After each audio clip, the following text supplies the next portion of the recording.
We have now had multiple attacks on regional desalination plants, including a strike on a significant one within Iran. This is obviously a war crime, but it's also, opened up a new escalatory front. This is actually something Professor Zhang talked to us about, how vulnerable this entire region is. And actually the GCC countries outside of Iran, they're the ones who are more reliant on these desalination plants because they lack freshwater sources within their own countries. Let's go ahead and take a listen to Trump getting asked about a U.S. attack on an Iranian desalination plant. Iran today accused the U.S. of hitting a desalination plant in Iran, and they said that might open the door to other strikes on infrastructure, non-military. Allow us to also open the door to other strikes against them. Can you respond to that allegation? Did the U.S. hit a desalination? They are among the most evil people ever on earth. They cut babies' heads off. They chop women in half. What they did, take a look at October 7th. Take a look at what they've done over the last 47 years. So I know nothing about a desalination plant other than to say, if they're complaining about a desalination plant, we complain about the fact that they shouldn't be chopping babies' heads off, okay?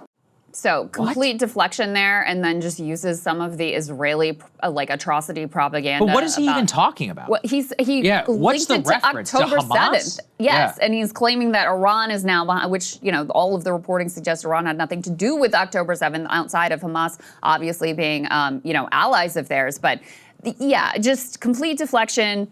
Uses all of this debunked atrocity propaganda, tries to make it so that Iran is directly responsible for October 7th, et cetera. And we're already seeing the consequences of this new escalatory front. Let's put B2 up on the screen. We now have Iran caused material damage to a desalination plant in Bahrain. First time they say an Arab country has reported Iran striking a desalination plant. So just to be clear, U.S. strikes an Iranian desalination plant, and then they say, okay, all right, game on, let's go. Two can play this game as well. Let's put B3 up on the screen just so we can take a measure of how impactful this is. So these are the countries in the region listed out here by their level of dependency on these desalination plants, which of course convert salt water into fresh water. Okay, the most dependent, with 90% of their water coming from desalination plants is Kuwait. Then at 86%, Oman. Then at 75%, Israel. Then at 70%, Saudi. At 60%, Bahrain, which was just struck.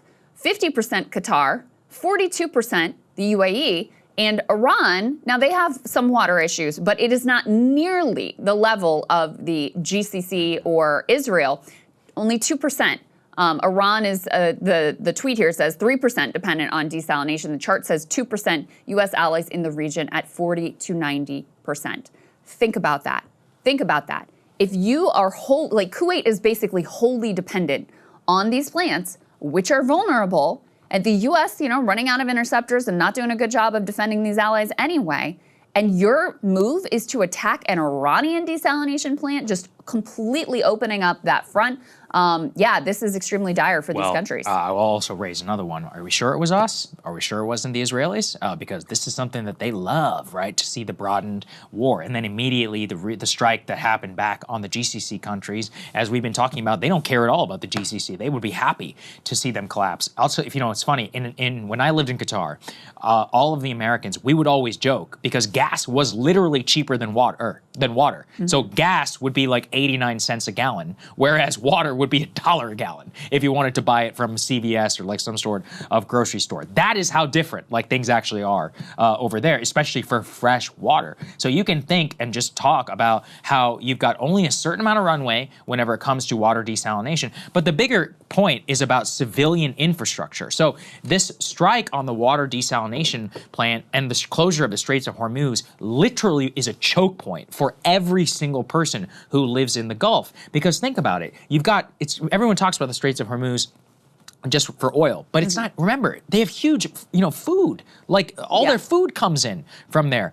Everything. If you've ever been to these countries, everything is imported. Literally, there's nothing out there. It's a desert for fresh food. Not food sufficient, not water sufficient. Everything has to be imported. Everything is either flown in or shipped in. And if you, 2 weeks is all they have for runway whenever it comes to food or water. I mean, it is a disastrous situation, especially for the civilian populations of a lot of the, not to mention, what, 1 million plus Americans who are all living in the country. Good luck getting out right now. Look at Dubai Airport, you know, we're going to show you some of that stuff later on. I mean, the civilian infrastructure attacks, this is designed to inflict maximum damage on all of the population. So it's really dangerous. And to your point about who did this, so put B6 up on the screen. The Israelis blamed UAE, okay? UAE is completely denying this, that they struck this desalination facility. And they also hit back at what they described as inappropriate Israeli conduct. So, you know, it definitely, there's a full-scale disinformation campaign coming from the Israelis. Why? Because they don't want this to be a limited conflict. Their incentives are all in the direction of dragging as many countries into this thing as they possibly can. So, you know, I think given the breadcrumbs here, I think you're probably right. The most likely suspect here is Israel. But ultimately, it doesn't matter from a, you know, whether it's the U.S. or Israel, because certainly the Iranians blame us for everything that's being done to them right now.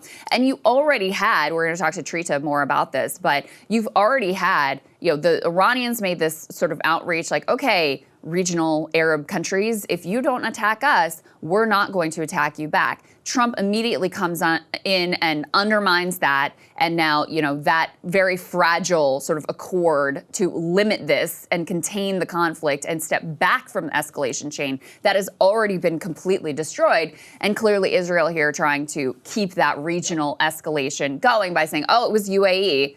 They're denying it and saying, you know, basically you all are outrageous for the, you know, the disinformation that you're spreading. We can put B7 up on the screen here as well to see, you know, this analysis. Senior analyst on Israel, the crisis group says much of what Israeli media is reporting in Gulf states as disinformation appears to be part of an effort to escalate the war further between Gulf and Iran. And you know, I think that's just like undeniable at this point what they are up to. But last thing here, put B4 up on the screen. You can see the way that the Iranians are reacting.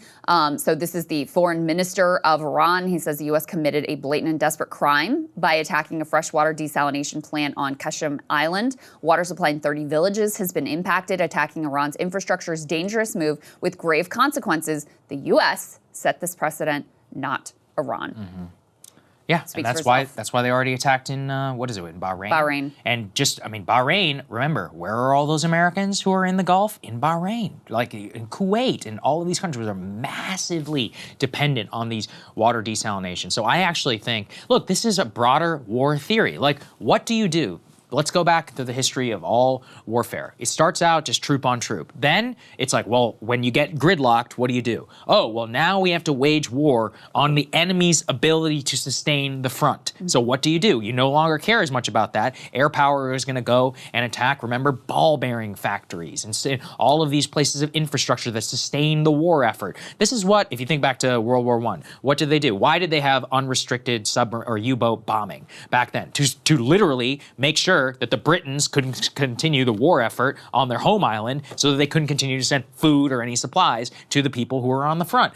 The same things that the Allies did to the Germans. We would attack their food supplies and all these other things. Again, same thing. We wanted to cause mass famine to make sure that the population would stop supporting the war. This is what total war looks like. The Civil War, how did it end? We had to go through Atlanta and burn everything to the ground. This is the problem with sustaining these types of conflicts. And it's literally a fight literally to the death. And then you have to say, who has the ability and the will, or at the very least the will, to want to fight to the death. I don't even want to pay 50 cents more per gallon. No. The number of American dead for me is already, it's 7 too high who are confirmed. Who knows what the real number is. So for the rest of us, we're out here being like, oh, diesel, $5 a gallon, huge disruption to our life. Jet fuel is going up. Anybody who wants to fly. By the way, our Asian allies are getting hammered. You know, the South Korean index is down 15% over the last 5 days. They're getting destroyed because all their oil comes from the Straits Straits of Hormuz. The Japanese, 90% of their oil comes from the Middle East. The Nikkei 225, I checked this morning, is down like 9%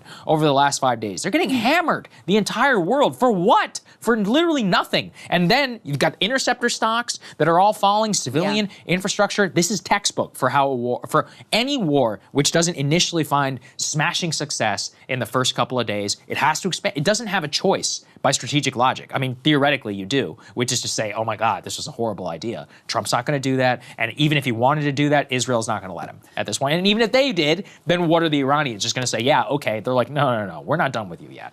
And normalizing those attacks on civilian infrastructure, that is to Iran's benefit. Because this is sort of stuff that's very easy to attack with the drone, right? And, so this is a game they can play all day long.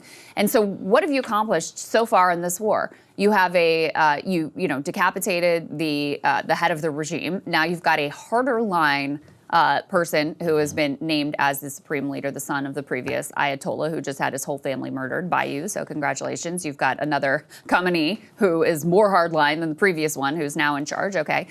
You've likely unified, actually, the Iranian people behind this government, given that they are under siege and under attack. You have now your economy being destroyed in real time. I mean, true threat of like a global depression situation already, just with the closure of the Strait of Hormuz. You have failed to accomplish whatever the goals are, not that you've been real clear about what those goals even are, so it kind of makes them unaccomplishable, but you have not collapsed the regime. There isn't civil war. There is not certainly a regime change. You do not have control of the nuclear materials. They continue to be able to, to strike within Israel. I'm seeing lots of reports this morning about attacks from Iran in Israel and also on GCC member states as well.